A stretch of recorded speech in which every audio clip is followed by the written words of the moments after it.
वृंदावन तक सनातन हिंदू एकता पद यात्रा पंडित धीरेन्द्र शास्त्री के नेतृत्व में निकाली जा रही है यात्रा।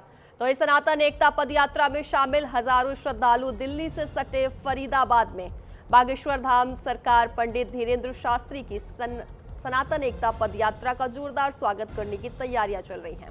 यह यात्रा 8 और 9 नवंबर यानी आज और कल फरीदाबाद में रहेगी। तो वहीं इस दौरान सुरक्षा, भोजन और ठहरने की व्यापक व्यवस्था भी की गई है।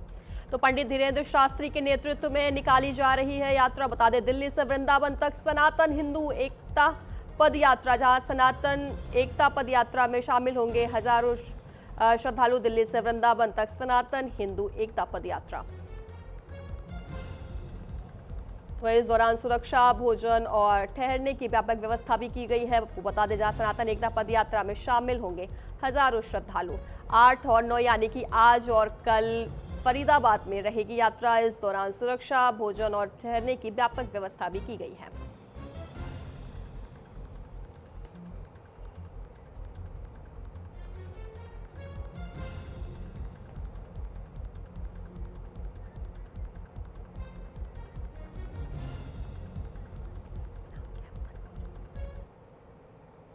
वही खबर विस्तार से जानकारी देने के लिए हमारे संवाददाता मनोज सूर्यवंशी हमारे साथ जुड़ गए। मनोज, दिल्ली से वृंदावन तक सनातन हिंदू एकता पद यात्रा की शुरुआत हो गई है। पंडित धीरेन्द्र शास्त्री के नेतृत्व में यात्रा निकाली जा रही है। क्या कुछ जानकारी है आपके पास, क्या कुछ व्यवस्थाएं की गई हैं? बता दें, आज फरीदाबाद में हिंदू की एकता कहीं ना कहीं देखी जा सकती है, क्योंकि भारी संख्या में जो फरीदाबाद में बात कर ली जाए तो फरीदाबाद का प्रबंध है वो फरीदाबाद के NIT यानी कि दशहरा ग्राउंड के अंदर बहुत बड़ा पंडाल लगाया गया है। और जो श्रद्धालु है उसके आज रात में बात करते तो आज रात को पंडित धीरेन्द्र शास्त्री आज फरीदाबाद में रात विश्राम करेंगे और उसके बाद कल ये मॉर्निंग में यात्रा करकर बल्लभगढ़ की सब्जी मंडी पहुंचेंगे। पर ऐसे बता दें कि जो प्रशासन की जो पहली उसका जो कार्रवाई है वो प्रशासन चप्पे चप्पे पर अपनी नजर बनाए हुए है। ऊपर पुलिसकर्मी इस पूरे आचरण में तैनात कर दिए गए हैं कि प्रशासन हरेक उस शख्स पर चप्पे चप्पे पर नजर रखेगा। किसी प्रकार कोई प्रकार जो अवैध जो लोग हैं, शरारती किस्म के जो लोग हैं, उन पर प्रशासन की जो पहली नजर रहने वाली है। पर ऐसे में बता दें कि पुलिस के है सिविल वर्दी में भी कहीं ना कहीं उन जो भक्तों की जो पैदल यात्रा निकलेगी उसमें कहीं ना कहीं पुलिस प्रशासन भी उसमें शामिल रहेगा कि किसी प्रकार जो कोई अपॉर्चुनिटी है उसको पुलिस कंट्रोल कर पाए। पर ऐसे में बता दें कि हिंदू एकता की अगर बात कर ली जाए तो देव सेना जो संगठन है वो इसमें बढ़ चढ़कर भाग ले रहे हैं। और बड़ी पैमाने पर अगर बात की जाए तो कई लाख लोगों की कम से कम आने की जो आशंका है वो कहीं ना कहीं बाद में जो काफिला है वो उनका यहाँ से निकलने वाला है। और बता दें कि प्रशासन की हर एक बात पर नजर बनाए हुए किसी प्रकार की जो कोई परेशानी है वो श्रद्धालुओं को नहीं आएगी। और ऐसे में बता दें कि जो धीरेन्द्र शास्त्री के लिए तो वो भारी है वो कहीं ना कहीं यहाँ रखी हुई है। जी बिल्कुल, अगर सुरक्षा की बात करें, चूंकि पद यात्रा में हजारों की संख्या में श्रद्धालु पहुंचेंगे, कोई अप्रिय घटना ना हो, इसको लेकर क्या कुछ इंतजाम किया गया है? फरीदाबाद प्रशासन ने पहले ही अलर्ट मोड पर है। गुड़गांव का बॉर्डर है, वहां से लेकर फरीदाबाद के जहां पर पंडित धीरेन्द्र शास्त्री जो रुकेंगे उनके पंडाल तक पूरी जो इंतजाम है वो प्रशासन ने चप्पे चप्पे प्रशासन ने हरेक चौक चौराहे पर जो अपने जवान है वो भारी मात्रा में तैनात कर दिए गए हैं। और किसी प्रकार जो रोड पर जाम न लगे, जो रूट है उनको भी कहीं ना कहीं डाइवर्ट कर दिया गया है। पर चलने की जो यात्रा जो रूट है उसको पूरी तरीके से खाली कर दिया है, वो आम लोगों के लिए ही रहने वाला है। और देखना ये होगा कि प्रशासन की तरफ से किसी पर परेशानी यहाँ पर नहीं आएगी। उसको लेकर प्रशासन चक्रों पर नजर बनाए हुए है। 4000 जो कर्मचारी है, पुलिस जो अधिकारी हैं, चाहे की बात कर ले, तमाम जो अधिकारी हैं वो मौके पर पेट्रोलिंग कर रहे हैं। किसी प्रकार कोई दिक्कत परेशानी ना हो। और हिंदू संगठन है वो बड़े पैमाने पर यहाँ पर इसमें बढ़-चढ़कर 1000 की संख्या में यहाँ पर लोग यहाँ पंडित धीरेन्द्र शास्त्री जी को देखने आएंगे। और हिंदू संगठन जो एकता जो यात्रा है उसमें कहीं ना कहीं शामिल। जी बिल्कुल मनोज, जैसा कि आपने बताया कि पंडित धीरेन्द्र शास्त्री के नेतृत्व में ये सब चीज़ें पद यात्रा की शुरुआत हो रही है, तो ऐसे में क्या माना जाए कि कोई दिल्ली का या कोई भी राजनीतिक पॉलिटिकल कोई अहम चेहरा देखने को मिल सकता है इस बीच में? बता दें कि फरीदाबाद प्रशासन ने जो हिंदू संगठन के जो बिल्कुल बजरंग सिंह है, उन्होंने पहले ही आह्वान कर दिया है कि हम अब जो यात्रा में जहाँ तलवार वो उसमें नहीं लेके जाएंगे, क्योंकि हिंदू एकता का ये परचम लहराने वाली बात है, और उसके लेकर हिंदू भाईचारा है उसको बढ़ावा देने के लिए जो यात्रा किया जा रहा है। ये पंडित जो धीरेन्द्र शास्त्री है, उन्होंने भी अपनी वीडियो के माध्यम से बताया कि ज्यादा से ज्यादा इसमें हिंदू हैं वो जुड़े और इस यात्रा में जो भाईचारा और बड़े प्यार प्रतीक से रहे। इस तरह की जो उन्होंने अपनी जो पहले आने से पहले ही ये घोषणा की थी कि किसी प्रकार की कोई पैदल यात्रा में नहीं होगा। जिस तरह से बता दें कि आज जो शाम के समय अगर बात कर ली जाए, तो जो फरीदाबाद का दशहरा ग्राउंड है वो पंडाल लगाया गया है। कई लाख लोगों की जो रुकने की जो व्यवस्था है वो फरीदाबाद प्रशासन और फरीदाबाद के तमाम जो मंत्री हैं, चाहे बीजेपी के जो तमाम हैं, उनके प्रबंध किया गया है। किसी प्रकार कोई दिक्कत ना हो, जिसको लेकर फरीदाबाद के एसीपी, फरीदाबाद के डीसी, फरीदाबाद के तमाम पुलिस अधिकारी भी वहां पर निरीक्षण कर चुके हैं कि कोई परेशानी ना हो। और जहां पर धीरेन्द्र पांडे शास्त्री रुकेंगे उस पर वहां पर उनको लेकर ही चप्पे चप्पे पर जो नजर है वो प्रशासन की बनाई हुई है। और जो पंडाल है जिसके अंदर भी सीसीटीवी है, किसी प्रकार जो दिक्कत है या कोई शरारती किस्म का जो लोग है वो उन तक ना जाए और बड़ी शांतिपूर्वक तरीके से जो हिंदू संगठन है वो इस भाग लेंगे। हजारों की संख्या में, कई हजारों की संख्या में यहाँ पर लोग यहाँ इसमें बढ़ चढ़कर भाग लेंगे।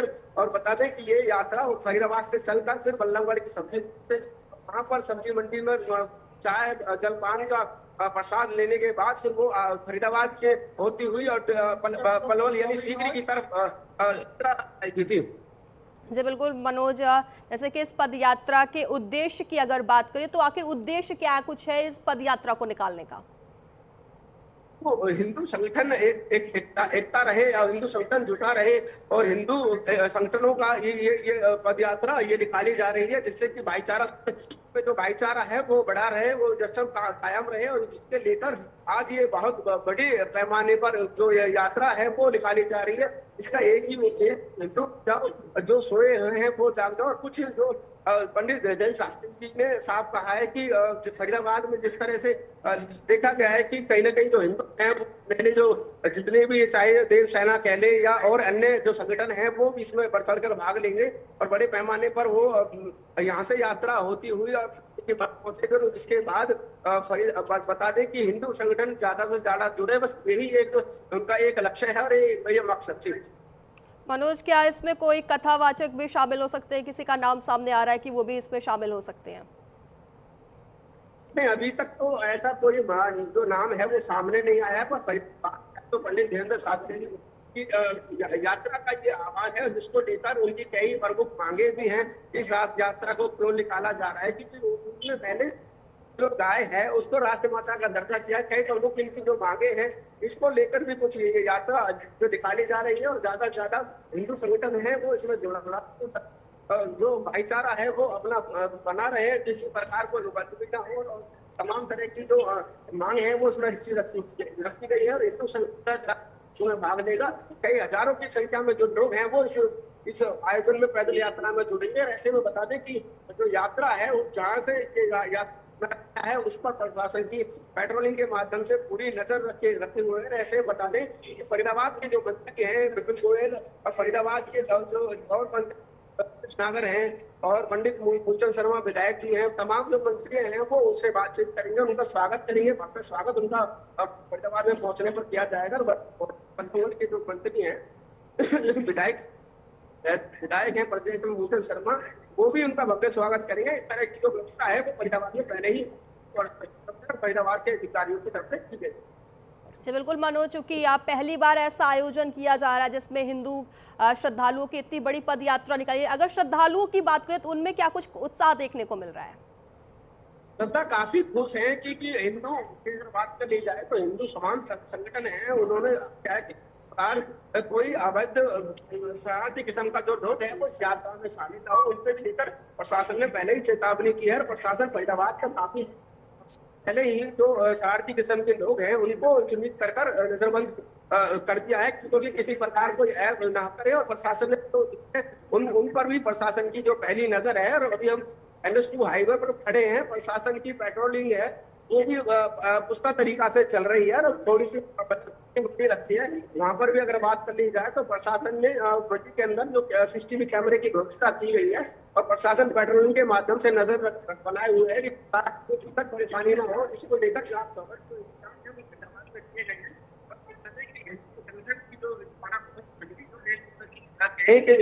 चलिए ठीक है मनोज, और विस्तार से जानकारी देने के लिए आपका धन्यवाद।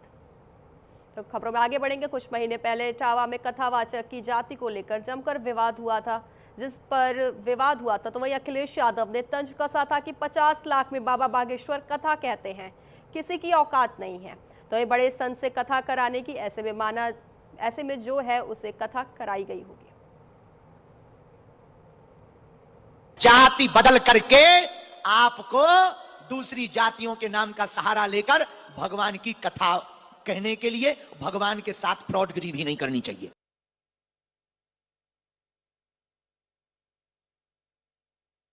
कथावाचक हैं जो 50 लाख रुपए लेते हैं। कोई किसी की हैसियत है कि धीरेन्द्र शास्त्री को बुला ले अपने घर कथा के लिए? कोई अंडर टेबल लेगा वो बाबा पैसे? आप पता करवा लीजिए, अंडर टेबल नहीं लेते हैं वो धीरेन्द्र शास्त्री। क्या कथा बाजने की पता कितनी कीमत होगी उनकी, फ्री थोड़े नहीं। होली खबर की ओर करेंगे। जम्मू कश्मीर के कुपवाड़ा में घुसपैठ की कोशिश नाकाम। तो केरन सेक्टर में घुसपैठ की कोशिश नाकाम हुई। आतंकवादियों ने की सीमा में घुसने की कोशिश। कुपवाड़ा में सुरक्षा बलों ने आतंकियों को घेरा। तो केरन सेक्टर में घुसपैठ की कोशिश नाकाम हुई। आतंकवादियों ने की है सीमा में घुसने की कोशिश, जिसके बाद नाकाम कर दिया गया है। उसे कुपवाड़ा में सुरक्षा बलों ने आतंकियों को घेरा है। तो बड़ी और अहम जानकारी आपको दे दें, जहां जम्मू और कश्मीर के कुपवाड़ा में घुसपैठ की कोशिश नाकाम हुई। आतंकवादियों की कोशिश नाकाम हुई है। केरन सेक्टर में घुसपैठ की कोशिश नाकाम की गई है। आतंकवादियों ने की थी सीमा में घुसने की कोशिश। तो कुपवाड़ा में सुरक्षा बलों ने आतंकियों को घेरा, जिसके बाद उनकी कोशिश नाकाम कर दी गई।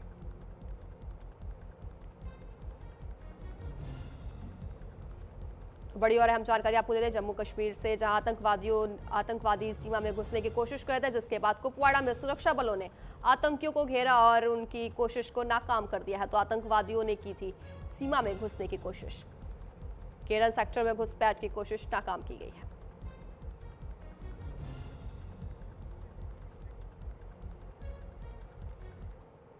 अगली खबर की ओर रुख करेंगे।